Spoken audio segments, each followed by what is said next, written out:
Okay, welcome back to Step by Step Listening and the Listening Jar project. I have a real passion to help you to get more focus through being much kinder about the feedback you give yourself, but also what feedback you invite from other people. But how do you process the feedback and opinions of other people? Because ultimately, the only person that can be an expert of you and what works for you is you. So you have to be able to trust what feels right for you and compare it with the information other people give you. So the Listening Jar project is a way of creating a visual reminder and checking in with yourself. What are you saying to yourself? What is working, what's not working, and what needs something to work better? So we've had a number of videos over the last few days. And if you want to go back over it and subscribe and just check through them, because we'll talk about why would you do a listening jar, how you create one and how you use it. And where we're at to so far is you've got a jar, which might look like this one. I'm just going to quickly show you it. And you've been putting post-it notes in them. In me, you can choose a colour. So my ones are green for what's working, yellow is things that are improving, and pink is things I'd like to stop or have less of, or frustrations. And the blue ones tend to sit on the side so that if my family members want to support my development, I can help them to ask them to give me notice what's working. So I've got the candle burning because what I suggested at the very beginning, if you might remember, I said to have 2 tea lights, which is about 7 hours.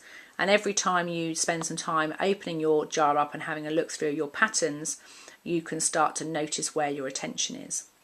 So the purpose of doing this is, there's many layers of it. Today I just want you to sort of be curious. Just looking at the jar now, from my jar, I can see there's a lot of green in there. But what's really interesting is I've got, 3, 4, maybe 5 pink ones.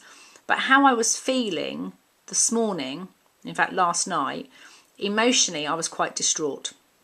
So 3 pink post-it notes had thrown me completely off track. Somebody had sent me an email saying something I had done made them feel uncomfortable and they wanted to talk to me. And instantaneously, it's like all of that good that was in my jar was thrown out. I think the expression, isn't it? Throwing the water out with the baby, or the baby out with the water even. It was like all of the good stuff that's been going on in my life, because one person was uncomfortable with something I'd said or done, and I still don't know yet even what it is. I instantly became quite distraught. So I spent this morning getting the cards out and going through them, and what I've noticed is I instantly feel better because I've put things back in perspective.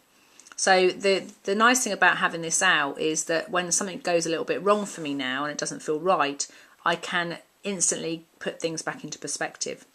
Now that isn't something I expect you to get instantaneously, and you might, but the idea behind paying attention to your patterns is that you can give negative feedback or tough love, whatever guise it comes in, you can give it the appropriate amount of attention it deserves. So step 1 then is that you look at your jar and just be curious. What are you noticing? And please put down. For you, it might be that maybe you've got all pinks. So what difference does knowing that make is the question.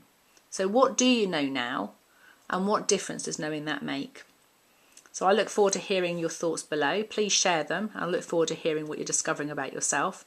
And again, please subscribe if you want to get more videos, and join us in how to improve listening skills. Speak to you soon.